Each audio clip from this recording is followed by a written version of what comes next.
তারা বলা হয় আমরা বেহেশতের টিকিট বিক্রি করি। এই সংসদে বলা হয়েছিল একজনের নামে প্রমাণ দিন। আজও পর্যন্ত তারা এই প্রমাণ উপস্থাপন করতে পারেন নাই। এই ভুয়া ঢোল বাজিয়ে চলছেন, জানি না এটা তারা কতদিন বাজাবেন। আজ আমি ছোট্ট একটা গল্প দিয়ে আমার বক্তব্য শুরু করব।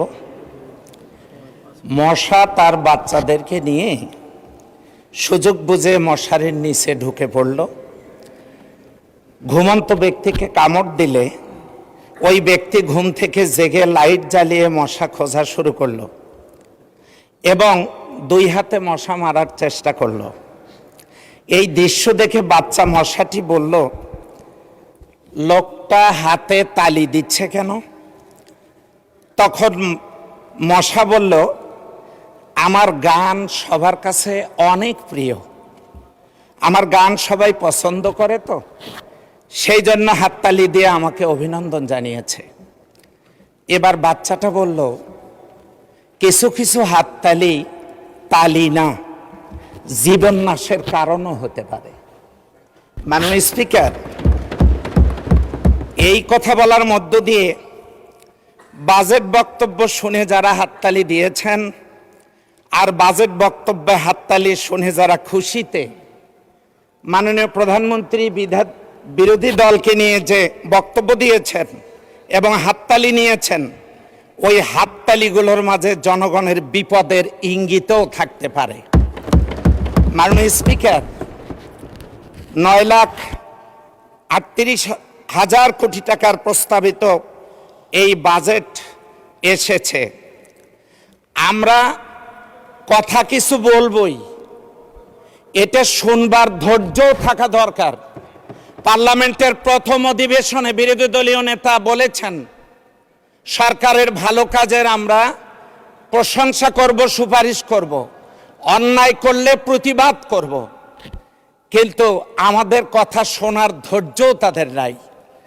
মাননীয় স্পিকার, এই বাজেটে উচ্চমূল্যস্ফীতির ঝুঁকি যা বাজারে তার প্রবাহ বাড়িয়ে সাধারণ মানুষের কষ্ট বাড়িয়ে দেবে। ব্যাংকিং খাতের ভঙ্গুর দশা এবং খেলাপি ঋণ উত্তোলনে কার্যকর কোনো পদক্ষেপ নেই।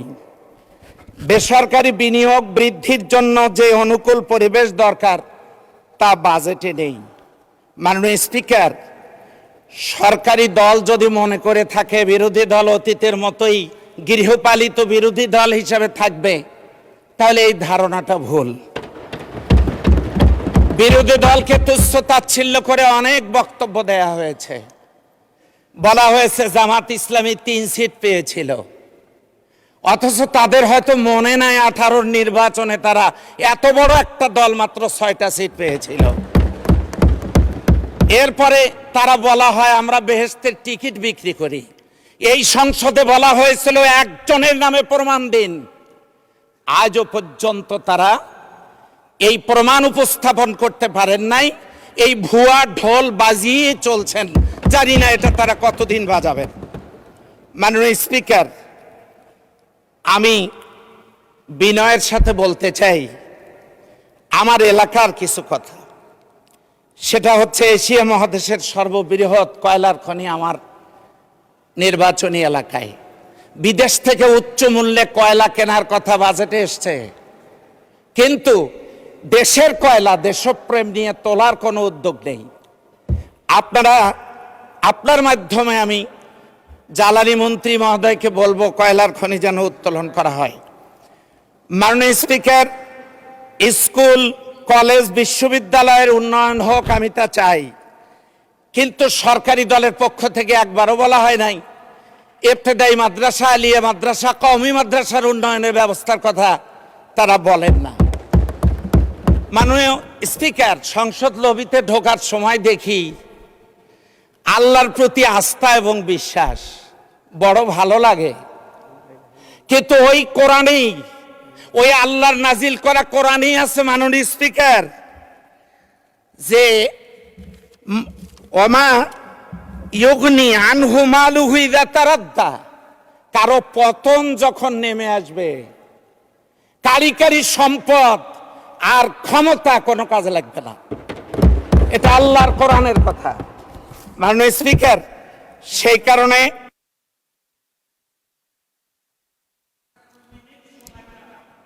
জি, আপনাকে দেয়া হলো 2 মিনিটের মধ্যে শেষ করবেন দয়া করে।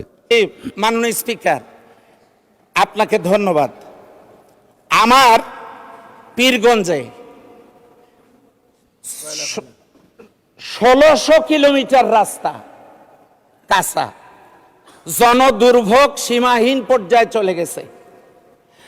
এখানে অনেক আলোচনা হয়েছে, কোনো ব্যবস্থা হচ্ছে না মাননীয় স্পিকার।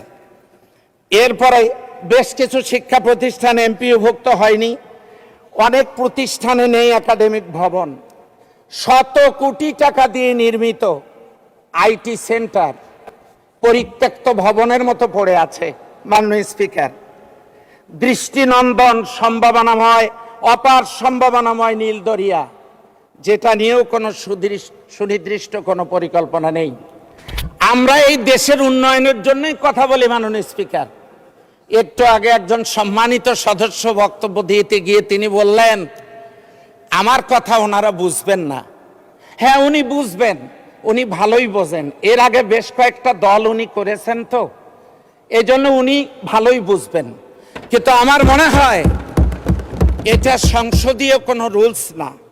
পরিশেষে আমি যেটা আপনাকে বিনয়ের সাথে অনুরোধ করতে চাই, আমার প্রস্তাবিত বিষয়গুলো যেহেতু 54 বছরে আলোর মুখ দেখেনি, আপনার মাধ্যমে বিষয়গুলো নিয়ে মহান সংসদে আমি উত্থাপন করছি।